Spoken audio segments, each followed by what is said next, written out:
అంటే డివేట్ అయింది. అక్కడేంటి కష్టపడి చేసేవాళ్ళు ఓకే. ఇప్పుడు ఏమవుతుంది, బడ్జెటే కదా, పెరిగితే రేటు పెంచుతాంలే. You are killing the industry. Common man దూరం చేస్తున్నారు. ఓటీటీలు కరోనా వచ్చింది, వెళ్ళటం మానేశారు, ఇళ్ళలో చూస్తున్నారు.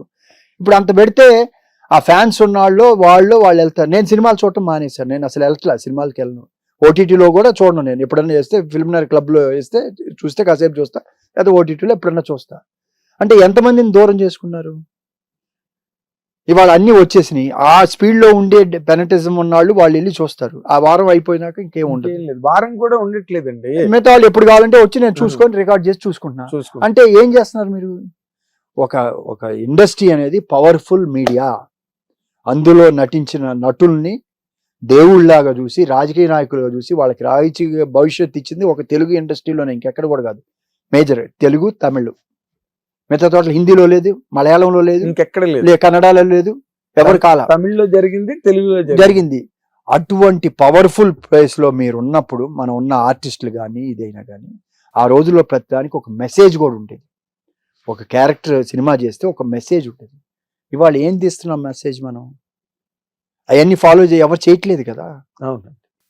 సో దాంతో ఏమైపోయింది, సినిమా అనేది చాలా మందికి విమర్శకులకి ఆస్కారం ఇచ్చారు.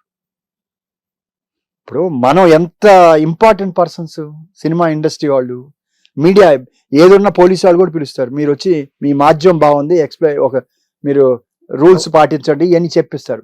అటువంటి మనకి రెస్పాన్సిబుల్ లేదా సోషల్ మీడియాలో, సొసైటీలో? మనం ఉన్న సొసైటీ కదా, మన సొసైటీ ఎలా ఉండాలి అంటే నేను అనేది బియాండ్ వెళ్ళిపోయింది.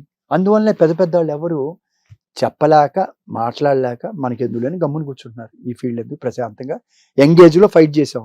ఈ ఏజ్ పెద్దవాళ్ళు మీరు కూడా ఉన్నారు. అంటే నేను అంత పెద్దవాడిని కాదు, నాకన్నా పెద్ద వాళ్ళు పడ్డారు, కింద పడ్డారు. నేను ఇవాళ హ్యాపీగా ఆనందంగా ఉన్నా. నేను అంటే ఈ రోజున మీరు అనుకున్న, లేదా మనం ఇందాక నుంచి మాట్లాడుకుంటున్న పెద్దవాళ్ళు ఎవరు లేరు ఇండస్ట్రీలో.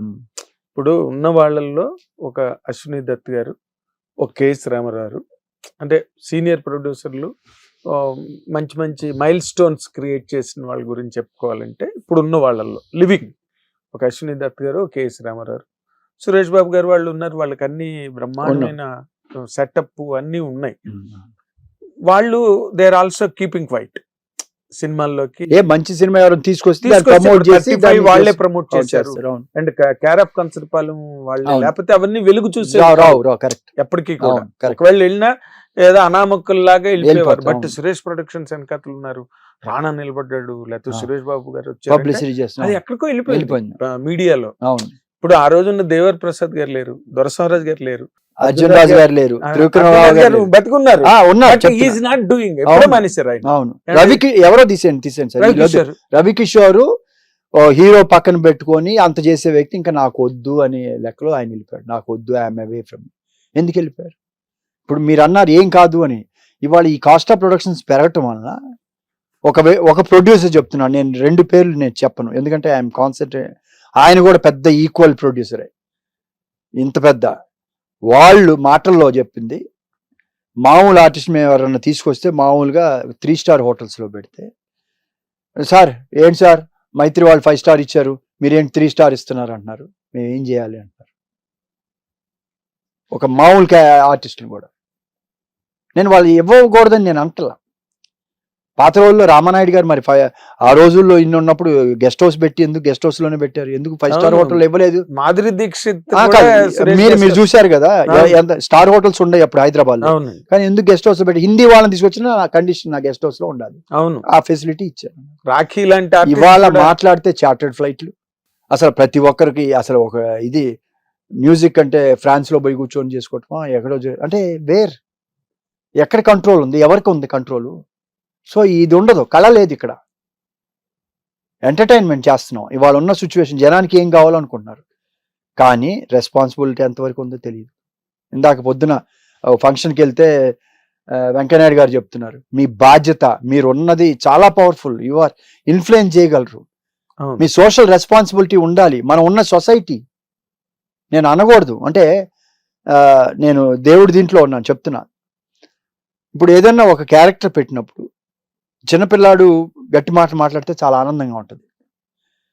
ఇప్పుడు ఎవరితో కాదు, మన సంక్రాంతినే తీసుకుందాం. ఆ చిన్న కుర్రాడు చాలా ఈ మాట మాట్లాడాడు, బుల్లిరాజు.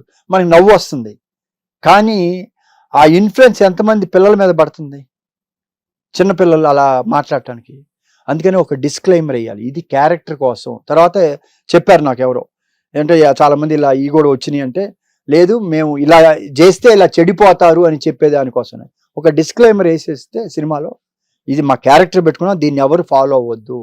అలా చెప్తే ఫాలో అవడం మానేస్తారు. మానేరు, కానీ వేయాలి, బ్లాక్ గా వేయాలి. ధూమపానము హానికరం అలా చేయకూడదు, అలా చెప్పకూడదు, మానేరు కాదు. కానీ డిస్క్లైమర్ వేయాలి, బాధ్యత. ఇప్పుడు ఏమవుతుంది, ఎంతో మందికి రోల్ మోడల్ అయిపోయింది సినిమా. దాంతో ఏమవుతుంది, వాళ్ళు ఏం చేస్తే అది ఫాలో అంటారు. ఇప్పుడు చిన్న ఎగ్జాంపుల్, నేను తప్పుగా పట్టను, ఇప్పుడు పుష్పలోనే ఉంది. ఆ చిన్న కుర్రాడు పాపం వాళ్ళ మదర్ చనిపోయారు కదా, చిన్నప్పుడు వాడిని పుష్పరాజ్ అని పిలుస్తున్నారు. ఆ పిలవటం వల్ల వాళ్ళు ఏమవుద్ది, నేను హీరో అనే ఉంటది కదా మరి చిన్నపిల్లలకి. ఆ పిల్లలు అంటే నేను అనేది ఫాలో అవుతున్నారు, ప్రతిదీ మనం చేసే ప్రతి మూమెంట్ ఫాలో అవుతారు. ఫాలో అవటంలో మన సొసైటీలో మన రెస్పాన్సిబుల్ ఎంతవరకు, మన బాధ్యత కూడా కదా. పాత రోజుల్లో పెట్టాడు మంచి మంచి సినిమాలు వచ్చాయి, వాడు ఓకే మన క్యారెక్టర్స్ తీసుకుంటున్నాం. ఒక క్యారెక్టర్ నాకు ఎవరో చెప్పారు లాస్ట్ టైం, ఎందుకంటే సినిమా చూసిన తర్వాత ఏ క్యారెక్టర్ ఏది చేయకూడదు, చేస్తే ఏమవుద్ది అనేది ఎండ్లో తెలుసుకుంటే మనం బిహేవ్ అయ్యేదానికి అని చెప్పారు పాత రోజులు. అంటే ఇప్పుడు నేను విలన్ వేషాలు ఇన్ని వేసాను, వేస్తే ఏమవుతుంది అని తెలుసుకునేదానికి అది ఉపయోగపడితే ఆ వేషం వెళ్ళం, మనం ఆ జోలికి వెళ్ళాం. మీరు ఇంత ఆలోచన పరిపక్వత గల వ్యక్తి, మీరు విలన్ వేషాలు వేసినప్పుడు ఎట్లా హ్యాండిల్ చేశారు సార్ అసలు? నాకు తెలియదు. వెంకటేష్ బాబు ఒకటే చెప్పాడు, ఏదైనా పీక్ వెళ్ళమంటాడు. ఇప్పుడు ఓసారి వెళ్ళాను అంటే పీక్, ఒక బార్ లో ఫ్రెండ్స్ కూర్చొని మందు కొడుతున్నారు, వాళ్ళందరూ తింటున్నారు, ఫుల్ గా తాగేసి ఉన్నాడు. తాగేసి హిట్ టీవీ యాప్, ఇందులో short news, live news, entertainment shows, movies, digital magazines తో పాటు మీ జిల్లా వార్తలను కూడా ఫ్రీగా చూడొచ్చు.